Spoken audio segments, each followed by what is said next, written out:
interesting transformation since about early last year when it was reported that like only 16% of e-commerce queries included that AI overview that we're so used to seeing now, and came to, I think, 13% of the volume at that point. Fast forward a year later, it's incredible. I don't know that I've done a search that hasn't included an AI overview. And what's interesting in terms of the impact for traffic for brands, 80% of the sources that are used in AI overviews are not ranking organically. So this proves a very big challenge for both brands and retailers in terms of getting attention in the SERP.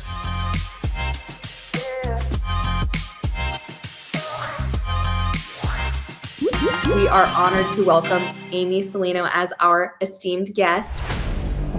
I actually think small brands have a huge advantage here because they're more nimble. So there's actually probably an opportunity with some of the legacy players not adapting fast enough, and the smaller niche players being able to kind of move quickly, understand the technology quickly, and arbitrage any of the digital marketing channels for their benefit. Emerging brands usually have a very good handle on their product market need fit, and also are very good at content, generally speaking, and usually social media. So this disruption in particular, I think, gives small and emerging brands a big advantage. How do you suggest brands allocate resources effectively between optimizing for zero-click visibility and traditional channels? I really love this question because it's an art and a science. The science part is using ROAS and CAC and understanding what thresholds are acceptable with my finance partner, and then how I manage to those levels, because I always want to be variable profit positive, and I need to have that great partnership with my finance lead to have those thresholds and understand what those are, ideally at a channel level. So that's the science piece of it. The art piece of it is knowing that you need to find some way to spend on mid and upper funnel, and then finding the right way to measure those two things, because it's never a last click exercise. It's often an MMM or an incrementality test or a brand equity study that helps measure those two parts of the funnel. And the challenge is it's one budget, right? So you have some different metrics happening in different places. But if you're able to and have the luxury of a brand equity study, if you're tracking that over time, that's the big needle you want to be moving, as well as your total sales volume and profitability.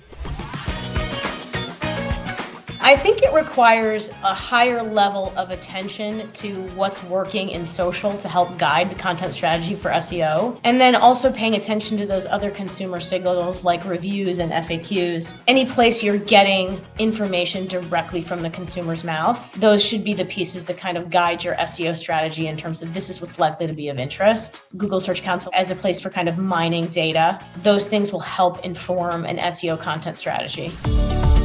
This requires the exact same grit, persistence, and governance as it does to maintain a brand when you're across channels or multi-channel, meaning online and in bricks and mortar. You have to do your work as a traditional marketer, have a strong style guide, have a strong positioning, know who your target consumer is, build and monitor your tone, look, and feel across all of your touch points and all of the communications. The more clearly you know who you are and who you're targeting, the better that style guide is going to be and the easier it's going to be to implement. And then the last point on this is that just having those pieces and putting them out there in the world is usually not enough. You have to kind of keep the governance piece in mind internally. And by that, I mean first educating everybody on what's on brand and what's not on brand, so that all of the pieces going through the process are in line with that brand vision and squarely targeting your target consumer.